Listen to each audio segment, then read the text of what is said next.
Hi friends, ഞാൻ ദീപ്തി. ഇന്ന് ഞാൻ കൂവരവ് വച്ചിട്ടുള്ള ഒരു റെസിപ്പിയാണ് ചെയ്യാൻ പോകുന്നത്. കുറച്ച് കൂവരവ് നല്ലതുപോലെ കഴുകി വെയിലത്തിട്ട് ഉണക്കി പൊടിച്ചെടുത്തതാണ്. ഈ റാഗിപ്പൊടി വെച്ചിട്ട് നമുക്ക് ഒരുപാട് റെസിപ്പികൾ ചെയ്യാൻ പറ്റും കേട്ടോ. ദോശ, അപ്പം, പുട്ട്, ഇഡ്ഡലി, ഇടിയപ്പം, അങ്ങനെ ഒരുപാട് റെസിപ്പികൾ ചെയ്യാം. അപ്പം ഞാൻ ഇന്ന് ഒരു വെറൈറ്റി റെസിപ്പിയാണ് ചെയ്യാൻ പോകുന്നത്. അതിലേക്കായിട്ട് ഇതിനെല്ലാം അരിച്ച് വൃത്തിയാക്കി എടുത്തിട്ടുണ്ട്. അപ്പോൾ നമ്മൾ പൊടിച്ചെടുത്തിട്ടുള്ള മാവാണ്. ഇതിനെ ഒന്ന് ചൂടാക്കിയെടുക്കാം.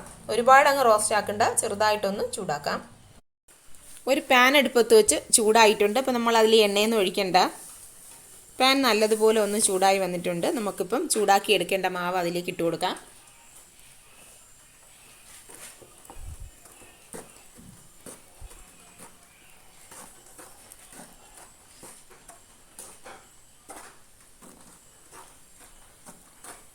ജസ്റ്റ് ഒന്ന് ചൂടാക്കി അങ്ങെടുക്കാം.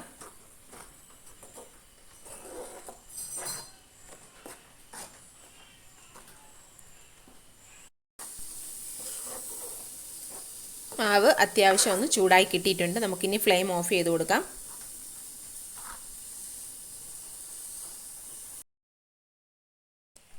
നമ്മൾ വറുത്തെടുത്ത മാവെല്ലാം കൂടെ ഒരു പേപ്പറിൽ തട്ടിയിട്ട് കൊടുക്കുകയാണ്. അത് കുറച്ചൊന്നും അവിടെ ഇരുന്നങ്ങ് തണുക്കട്ടെ. ഇപ്പോൾ തണുത്തില്ലേലും കുഴപ്പമൊന്നുമില്ല, നമുക്ക് ആവശ്യത്തിന് എടുക്കാം.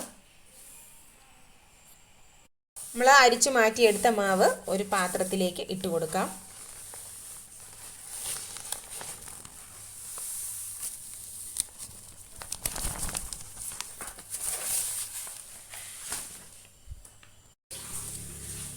ഈ മാവിലേക്ക് 1 കപ്പ് തേങ്ങ തിരികെ എടുത്തതാണ് ചേർത്ത് കൊടുക്കാം.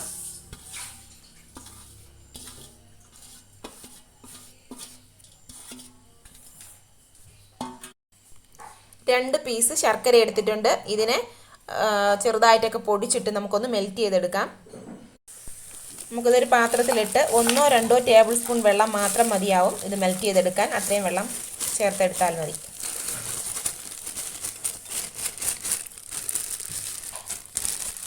മെൽറ്റ് എടുത്ത് ചതച്ചെടുത്തിട്ടുണ്ട്. അതും കൂടെ ചേർത്ത് കൊടുക്കാം.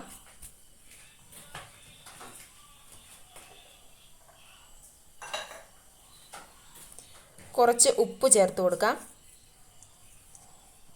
നല്ലതുപോലെ മിക്സാക്കി കൊടുക്കാം.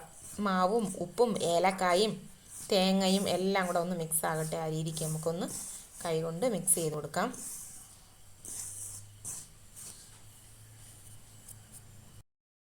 അഞ്ച് പാളയംതോടൻ പഴം എടുത്തിട്ടുണ്ട്.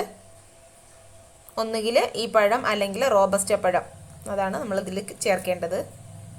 ഇതിൻ്റെ തോലെല്ലാം എടുത്ത് ഇതിലേക്കൊന്ന് ചേർത്ത് കൊടുക്കാം.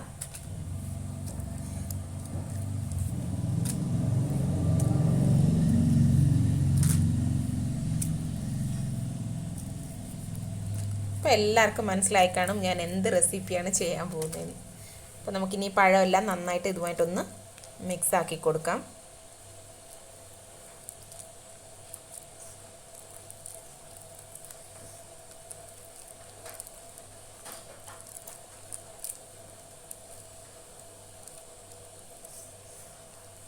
നല്ലതുപോലെ ഒന്ന് മിക്സ് ആക്കി എടുക്കാം.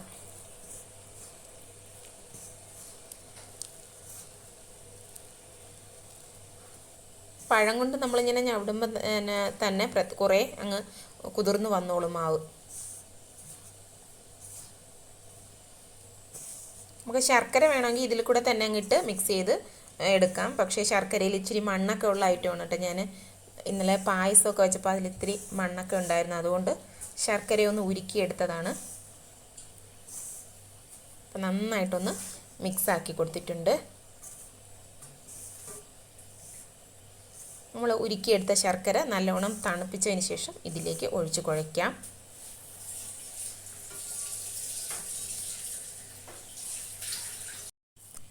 നമ്മൾ ഉരുക്കി അരിച്ചെടുത്ത ശർക്കര ഇതിലേക്ക് ചേർത്ത് കൊടുക്കാം.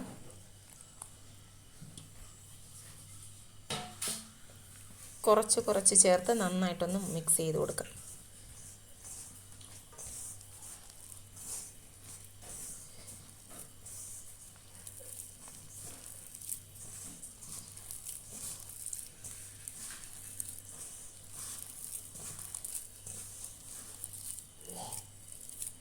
കുറച്ചും കൂടെ ഇരിക്കുന്ന അതും കൂടെ ഇതിലേക്ക് ചേർത്ത് കൊടുക്കാം.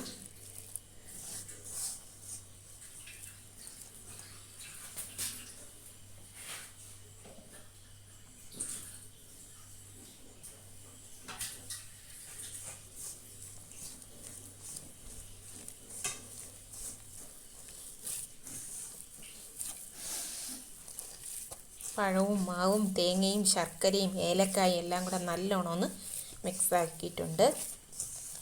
വേണമെങ്കിൽ 1 ടീസ്പൂൺ നെയ്യും കൂടെ ചേർത്ത് കൊടുക്കാം. അത് തികച്ചും ഓപ്ഷണലാണ്, ഞാൻ ചെയ്യുന്നില്ല.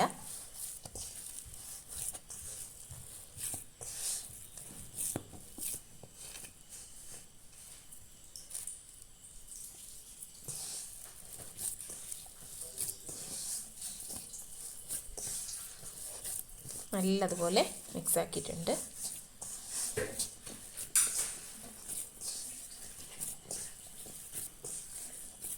നമുക്ക് ഒരു ഇഡ്ഡലി ചെമ്പിൽ കുറച്ച് വെള്ളം ഒന്ന് തിളയ്ക്കാൻ വെക്കാം. ഇതിവിടെ ഇരിക്കട്ടെ.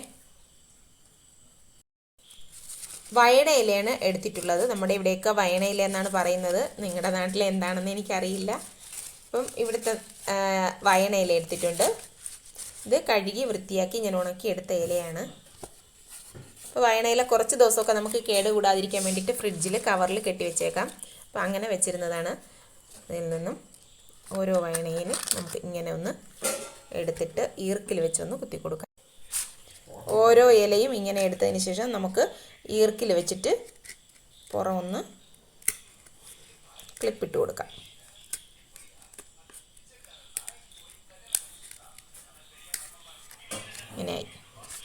ഇങ്ങനെ എല്ലാം ഒന്ന് ചെയ്തെടുക്കട്ടെ. ചെയ്ത് വെച്ചിട്ട് നമുക്ക് മാവ് നിറയ്ക്കുന്നതായിരിക്കും എളുപ്പം.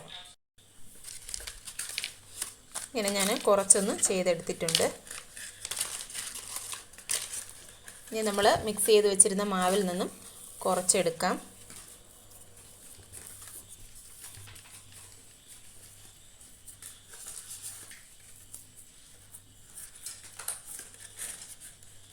ഇതിൻ്റെ അകത്തേക്ക് വെച്ച് കൊടുക്കാം.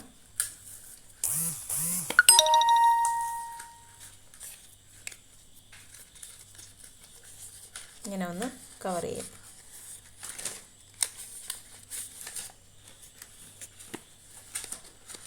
ഇതിൻ്റെ എൻഡ് ഇതിൻ്റെ അകത്തോട്ടാക്കിയിട്ട് ഇങ്ങനെ ഒന്ന് പ്രസ് ചെയ്ത് അവിടെ ഇരുത്താം. ഇങ്ങനെ അങ്ങ് കിട്ടും.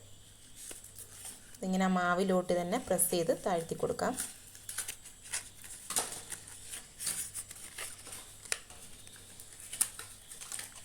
ഇതുപോലെ എല്ലാം ഒന്ന് ചെയ്തെടുക്കാം.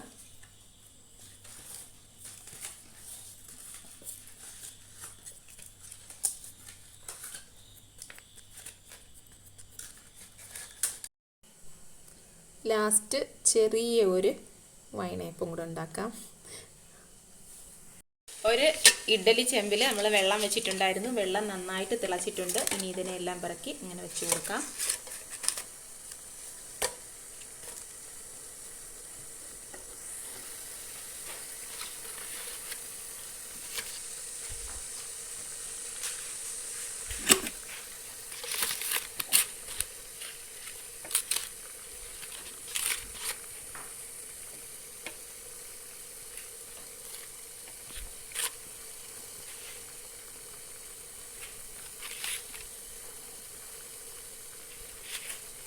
ലാസ്റ്റ് ഇതും കൂടെ ഒന്ന് വെച്ച് കൊടുക്കാം. നമുക്കിനി അടച്ച് വെച്ച് വേവിക്കാം.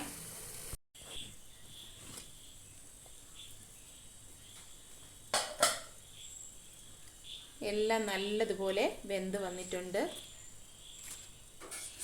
നമ്മുടെ സൂപ്പർ ടേസ്റ്റി ആയിട്ടുള്ള കോട്ടപ്പത്തിൻ്റെ റെസിപ്പിയാണ്. അപ്പം എല്ലാവർക്കും തീർച്ചയായും ഇഷ്ടപ്പെടും എന്ന് വിചാരിക്കുന്നു. ഇഷ്ടപ്പെട്ടാൽ ഒന്ന് ലൈക്ക് ചെയ്യുകയും സബ്സ്ക്രൈബ് ചെയ്ത് സപ്പോർട്ട് ചെയ്യുകയും ചെയ്യണേ. Okay, thank you.